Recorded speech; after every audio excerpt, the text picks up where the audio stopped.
Not enough people are taking advantage of the reset data action with their Bubble apps. Let's say you have a bunch of inputs that a user is typing in content, maybe it's a form that they're filling out, and that they may come back to or want to edit at a later point in time. Inputs are great for this because you can give inputs a default value or an initial content so that it can pre-populate with information you already have in the database.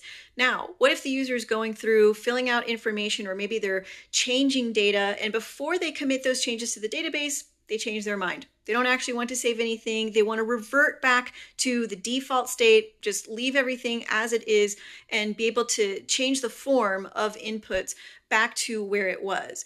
As long as you put those inputs inside of a container, some kind of a group, it can be a regular group, a pop-up, a group focus, any of those containers, and you can trigger the reset data action. You'll select the group that you want to reset, and what that will do is revert everything inside of that group and the group itself back to its default state. So as if the user never touched anything. So any initial contents or default values that were there will come back.